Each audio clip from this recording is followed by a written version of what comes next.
अलिफ लाम मीम ज़ालिकल किताबु ला रैब फीह हुदल लिल मुत्तकीन अल्लज़ीना युमिनूना बिल गैबि व युकीमूना अस्सलाता व मिम्मा रज़क़नाहुम युनफ़िक़ून वल्लज़ीना युमिनूना बिमा उन्ज़िला इलैका व मा उन्ज़िला मिन क़ब्लिक व बिल आखिरति हुम यूक़िनून उलाइका अला हुदम मिन रब्बिहिम व उलाइका हुमुल मुफ़्लिहून। सदक़ल्लाहुल अज़ीम। The first two rukus of this surah are very important. If we keep it view, as I told you, Ta'wilul Khas, when they were revealed, what was meant and what was understood basically by these wordings, by these ayat, when they were revealed at that time. And then we shall have the generalized view that if we just leaving away the historical background, if we focus our attention on the wordings, then the generalized inferences, then we shall discuss about them. Alif Lam Mim, these are the isolated letters of the Quran which appear in the beginning of 29 surahs of the Quran. In 3 surahs only single letter comes. Qaf, Noon, Qaf wal Quran al-Majid, Noon wal Qalam wa ma yasturun, Sad wal Quran al-Zikr. Then in some there are 2 letters, Hamim, Taha, Yasin. In some there are 3 letters, Alif Lam Mim, Alif Lam Ra. And in some there are 4 letters, Alif Lam Mim Ra, Alif Lam Mim Sad. And only 2, there are 5. Kaf, Ha, Ya, Ain, Sad, Ha, Mim, Ain, Sin, Qaf. And the meanings of these letters nobody knows. They are a secret between Allah and His Messenger. Although much has been said about these letters. But the consensus, general consensus is that nobody knows the real meanings with sure. There are certain judgments people have guessed something, but nothing definite. You can't be sure of those meanings. Zalikal kitabu la rayba fih. This is the book of Allah, Al-Kitab. This is the book. What does it mean? The book of Allah. La rayba fih, there's no doubt in it. No doubt in it about it's being revealed by Allah subhanahu wa ta'ala. Then there is no doubt in its contents. Its contents are also above doubt, and its revelation from Allah subhanahu wa ta'ala is also above doubt. Hudal lil muttaqeen. This is the guidance for the God-fearing. But I discussed this word taqwa in my Sunday lecture. Taqwa, you know, although generally piety, godliness, holiness, different words are used, but actually meanings are to save yourself. Muttaqeen, people who want to save themselves. Themselves what? From what? From the fire of hell, number 1. Displeasure of Allah, number 2. And basically, they have a moral sense within them. And they want to avoid and save themselves from evil. If this moral sense is active within them, then actually they will always be in search of the truth, in search of what we shall do. Those people who had given those, who had prayed to Allah subhanahu wa ta'ala, Ihdina Sirat al-Mustaqim, Sirat al-Lazina anamta alayhim, it was their desire. It was their own search. They wanted to have the guidance. Now actually this is the relationship between Surah Al-Fatiha and Surah Al-Baqarah. You ask for guidance, Hudal lil muttaqeen. This is the guidance. The guidance is being given to you. And these are the don'ts and do's. Do these things and don't do these things. Go this way, don't go this way. There is danger this way. This is the safety. This way you are safe. So actually this guidance is given here, Hudal lil muttaqeen. But as I discussed in that lecture, although we find in the 23rd section of this very surah, Hudal lin nas, this has the guidance for all humanity. But only those people will be able to avail of His guidance who have in themselves the search for truth and guidance, who want to have guidance. People who don't want to have any guidance, they will not be able to avail themselves of the guidance that Quran is giving. If somebody is not hungry, he will not, look towards any food. That food might be very nourishing and very tasty, but he has no hunger. He can't take it. So actually there should be a hunger. Then only you know what food is and how valuable it is, how much I need it. That is actually the need for guidance is taqwa. Because you want to save yourself from going astray. You want to save yourself from evils. You want to save from self from doom on the doomsday. If that desire is there, only then you will be able to avail of the guidance of the Quran. And who are those muttaqeen? Allazina yu'minuna bil ghaib. Those who believe in the unseen, who know that the reality lies beyond the realm of our senses. Our senses, you know, they are very limited. And the real, the basic realities, they lie beyond. Just as Confucius, you know, a very famous thinker of China, he has been reported to have said, there's nothing more real than what cannot be seen, and that there is nothing more certain than what cannot be heard. Things which are not visible by these eyes, which cannot be heard through these ears, they are the most real things. Actually, what we have this within the realm of our senses, this is a very shallow, superficial part of reality. So this is the basic thing, that if somebody, he denies, no, there's nothing beyond our perception, then he will not be able to avail of the guidance of this Quran. Only such a person who understands, who knows that our senses, these, you know, they can reach, but to a very limited extent. The reality lies beyond it. يُؤْمِنُونَ بِالْغَيْبِ وَيُقِيمُونَ الصَّلَاةِ. And then they establish prayers. Because that reality, the Al-Haq, Allah subhanahu wa ta'ala, now you should have some contact with him, some communication with him. And to have a regular communication with him, you must establish prayers. وَمِمَّا رَزَقْنَاهُمْ يُنْفِقُونَ. And whatsoever we have given them, they spend out of it. Spend out for charity, for the pleasure of Allah subhanahu wa ta'ala, for the spreading of the message of Allah subhanahu wa ta'ala, for making the deen of Allah supreme.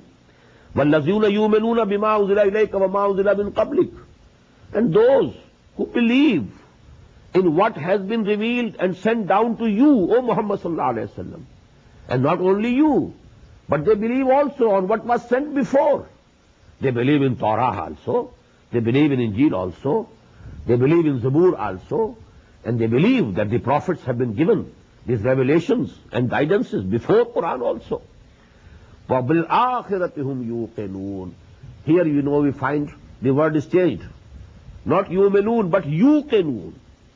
About the hereafter, they are convinced, they are sure. They are sure that this life is not all human life. The real human life is in the hereafter. Death is not the end of our existence. It's just the gate towards the eternity.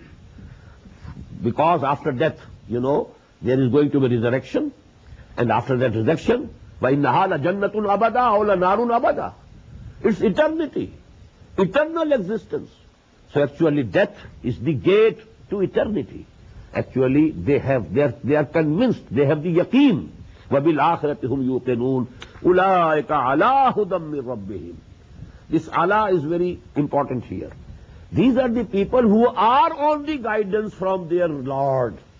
They are already on the guidance. And they will be increased in their guidance. But they are already in the guidance. وَأُولَٰئِكَ هُمُ الْمُفْلِحُونَ. And they are the people who will be successful, who will reach their final goal. That is falah. Now please note here, what these ayat denote is that because Quran was being revealed for last 12 years before the revelation of these ayat, there were people who had taken the guidance of Quran. They were transformed, their characters, their seerah. They have been, you know, and they were practically present. These ayat are practically pointing towards those people. They are the people. There is Abu Bakr. Look to him. He is the fruit of this Quran. You know, every tree is known by the fruit it bears. The guidance of this Quran has produced a jama'ah, a group, a community of people like Abu Bakr, Umar, Osman, Talha, Zubair. Go and see. They are the people who have benefited themselves with the guidance, from the guidance of this Quran. And the Quran, you know, has produced a certain community who have these characters. الَّذِينَ يُؤْمِنُونَ بِالْغَيْبِ وَيُقِيمُونَ الصَّلَاةَ وَمِمَّا رَزَقْنَاهُمْ يُنْفِقُونَ وَالَّذِينَ يُؤْمِنُونَ بِمَا أُنزِلَ إِلَيْكَ وَمَا أُنزِلَ مِنْ قَبْلِكَ وَبِالْآخِرَةِ هُمْ يُوقِنُونَ أُولَٰئِكَ عَلَىٰ هُدًى مِّن رَّبِّهِمْ وَأُولَٰئِكَ هُمُ الْمُفْلِحُونَ. So this is actually the Ta'wilul Khas. When these ayat were revealed, as if these ayat were pointing towards the people whom Muhammad sallallahu alaihi wasallam had prepared by the hard work of 12 years, their training, their tazkiyah, their tarbiyah, and through the teaching of this Quran. يُعَلِّمُهُمُ الْكِتَابَ وَالْحِكْمَةِ. The teaching of this Quran and Hikmah has produced a people, a community. And these are these people whose qualities and attributes are given here. But if you infer generally, what will be the inference? If anybody wants actually to avail of the guidance of the Quran, he must take to this path first. He must produce in himself the qualities that are being given here, as if they are the precondition to avail the guidance of the Quran. If you want to tread on the path that Quran wants you to tread, these are the fundamental conditions, rather we should say preconditions, that you have to fulfill in order to avail yourself fully with the guidance of the Quran. Now the second group. 3 types of people are discussed in these 2 rukus. Second, إِنَّ الَّذِينَ كَفَرُوا سَوَاءٌ عَلَيْهِمْ أَنذَرْتَهُمْ أَمْ لَمْ تُنذِرْهُمْ لَا يُؤْمِنُونَ ختم الله على قلوبهم وعلى سمعهم وعلى أبصارهم غشاوة ولهم عذاب عظيم. Verily those people who have denied, who have decided to be kuffar, to deny, سواء عليهم, for them it's equal. أَأَنذَرْتَهُمْ, whether you warn them, أَمْ لَمْ تُنذِرْهُمْ, or you don't warn them. لَا يُؤْمِنُونَ, they are not going to believe. Now actually, here also Quran is pointing towards certain people. This is not general. So many people were kuffar, had not become Muslims till these ayat were revealed, and they became Muslims later on. So it cannot be a generalized meaning. Actually, it's a particular group.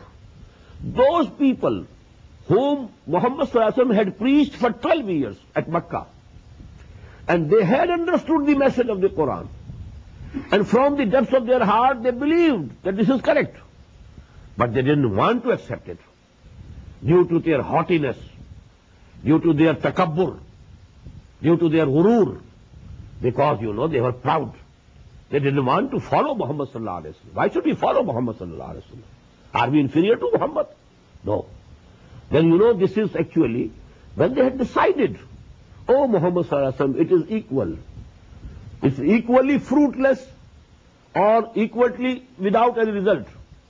Whether you preach them anymore, whether you go on warning them anymore, or you stop preaching to them and warning them. La yu'minun, they are not going to believe. They have decided to remain kafir. They will not accept you. Khatam Allahu ala qulubihim. Allah subhanahu wa ta'ala has put a seal on their hearts, wa ala sam'ihim, and on their ears, their hearing, wa ala absarihim gishawa, and on their eyes there is a curtain, there is covering on their eyes. Walahum azabun azim, and for them is waiting a very big torment. Now this again, please note, those people to whom preaching was done, the message of Quran had been conveyed to them year after year. 12 years Muhammad took sallallahu alaihi wasallam at Makkah. Abu Jahl, Abu Lahab, it is not that they didn't understand. They understood. Quran was in their own language, and they knew Muhammad sallallahu alaihi wasallam from the very birth. Abu Lahab at least knew him from his very birth. But they had decided not to accept him due to their haughtiness, their proudness. So actually now such people, they will not avail of your guidance. They will not avail of the guidance of the Quran. They will not benefit, O Muhammad sallallahu alaihi wasallam, from your preaching, from your warning. So it's equal to them. And because due to their refusal to accept the truth, Allah subhanahu wa ta'ala had punished them by putting a seal on their hearts. This seal is not in the beginning. This seal is put only when somebody refrains from accepting the truth, recognizing the truth that this is true. His heart tells him this is true, accept it, and he doesn't accept. Why? Because of proudness, or because of certain such reasons, haughtiness. Then Allah subhanahu wa ta'ala as a punishment puts his seal on his heart. Now he cannot see because there is a curtain before their eyes. They cannot hear because their hearing is also sealed. And now their hearts are closed for any guidance.